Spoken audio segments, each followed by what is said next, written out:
Good afternoon, CFM. Welcome to your Wednesday workout. Okay, as I previewed earlier in the week, today is one of those days where there's a lot on the menu, and I would like for you to select from these and potentially change what you're doing as you go through it, depending on how you feel in the beginning part, all right? So we're gonna begin with our warm-up, 4 minutes of your choice warm-up pace cardio, and then go 2 rounds through 8 reps of a band pull down. So have a band mounted overhead, arms through the band. I want you to walk away from it a little bit and then sit forward, right? Hips back, knees bent until my ears are past my arm, and then try to pull your hands until they get down to about your collarbones. Extend again.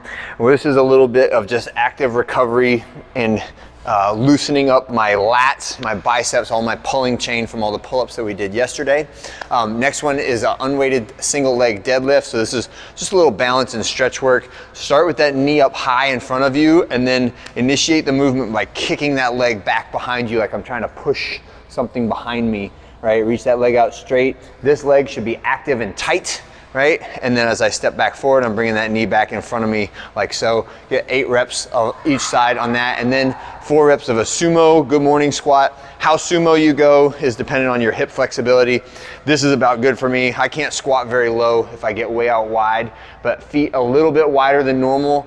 Hinge forward and then sit down into the bottom of that squat and then stand, so we get a really good hip stretch out of that. Last one is just some wrist rolls. You can do some hand assisted. You can use the ground to assist, but get both the flexion and extension positions of the wrist and stretch those out before we get started. Then I want you to go, after those 2 rounds, set up your barbell and on your own, get 3 sets of warm-up squats of 5 reps with empty barbell, then like a little bit load and then a little bit more, but approximately every 90 seconds, 5 reps of a back squat. And that should be, my goal was we do approximately 5 minutes of warm-up squats at a light weight, right? So it should only be the amount of time that is required to get the bar back in the rack, walk back to the weights, slap a weight on there, do another 5 reps. So it doesn't have to be exactly every 90 seconds. I want you to need to feel like you have to start a clock on this, but just get lickety split through those squats so we can get right to the strength set when we're done with that. Okay, so we have another strength circuit similar to the one we did on deadlifts. It's just more targeted towards the squatting movement pattern. All right, so we'll start off with 5 reps of a back squat. Today we're in that 80 to 85%. It should be a tough but not threshold, no fail, no bail on the back squats, but it should be close to that. Like I couldn't do 7, but I could maybe do 6, okay? Then we're gonna go to a 15-second isometric lunge. So the isometric lunge means the bottom position of the lunge. I'm gonna show you a scaled version of this, right? Where I have the band half and half over the rig, and I'm gonna have my hands and my elbows bent right here in front of me. So I'm pointing my elbows in front of me, and then I'm gonna step backward and come down to that bottom position where my knee touches the ground, and then just push up a fraction of an inch. So I'm in this perfect lunge bottom position. I'm just holding that position for 15 seconds. If you can, do it unloaded or unassisted. And if you can do it unassisted, then add a little bit of weight, right? So hold the kettlebell 15 seconds in this position. Your front quad should be burning, your hip flexors should be tight, and everything should be vibrating with effort by the time you get to the end of 15 seconds. And then as we're going through this, I would switch which leg goes first, right? If you always do the right leg first, then it's always gonna be fatigued in that pattern first before it gets to the left side. So make sure you're alternating which leg you do first on that one. Next one, we'll have a double kettlebell thruster, right? So the thruster with 2 objects instead of 1 object is actually a lot harder, right? Even though the hand position, the arm position is usually easier, but since they're not connected, you have to control the position and make those arms match the whole time.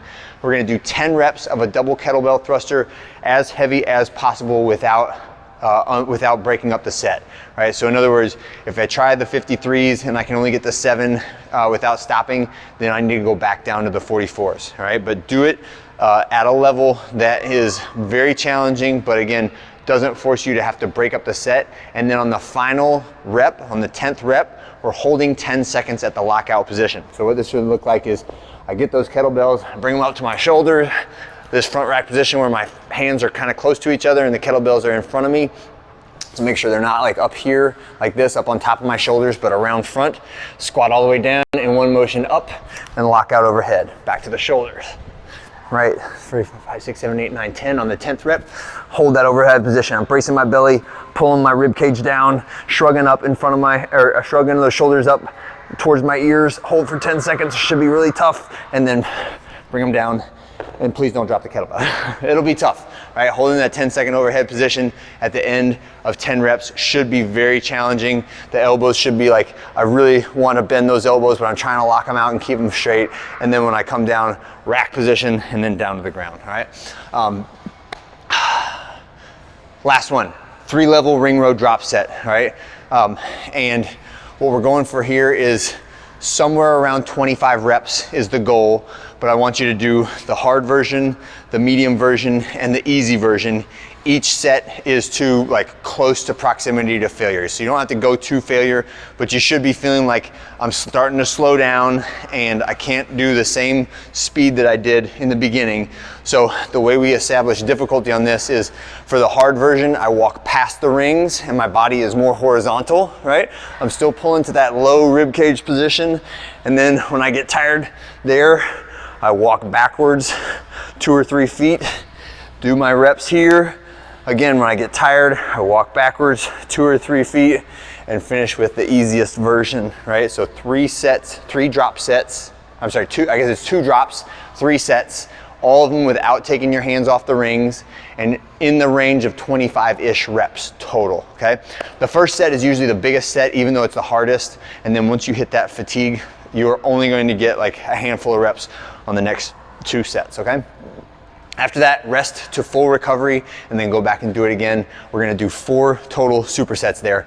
And then depending on how much time you need in recovery, how much time you spend in between exercises will determine what you get done later. But there's two other components today, and I would recommend that you just pick one of them unless you wanna stay after class or go some open gym time and do the rest of it. One of them is a cash out. This is again, a short, high intensity finisher type workout, and the other one is extra credit with some accessory work, all right? So the short cash out is a 6-minute AMRAP. So this is 3, 2, 1, go. We're going for 6 minutes, getting as many reps of this sequence as you can. The first is 8 reps of a wall ball. So that is the same motion as the thruster. So squat and then drive up, throw and catch. 8 reps of a wall ball, and then immediately into 1 lap of the bear crawl, right? So we'll have some cones out. 1 lap is just gonna be all the way down, all the way back. It'll be around a couple cones there, okay? So 80-foot bear crawl, right back to your wall balls, and you're just going lickety split through those 2 exercises back to back for 6 minutes. The accessory work, right? This is extra credit work, 3 sets each. You can choose to do this as a circuit, or you can do all 3 sets in a row. This is a strict toes to bar or lying leg raise. So this is the toes to bar movement, but it is without the kip. We remove the kip from the movement, so it makes it a lot more demanding on the lats and a lot more of an eccentric core exercise. So normal grip on the bar, no motion. I want you to start by pulling your shoulder blades back and down and pulling your head behind your arms. So don't let your head be stuck right here. Head behind the arms, and then reach your toes up to touch the bar, and then slowly back down with no momentum, right? So if you can touch the bar, but then you get back down and you swing all over the place, I would do the lying leg raise version of that exercise. All right, the next one is a front foot elevated lunge as opposed to a split squat with an exposed heel. So that now I have a plate here, but notice that my heel is hanging off the plate. So I've got to engage all the muscles in my calf, and I'm going down, touching my knee to the ground, and then pressing back up until that leg is straight. If you can, use a weight on this, but it's 8 reps. This is not the front foot elevated split squat where my knee goes forward. This one, I want my knee to stay in the same spot, and I want my hips to travel down and up like so, okay? And the last one is a depth drop. A depth drop is literally just jumping off of something and landing in a controlled manner, right? So I have a bench here, it's about 16 inches.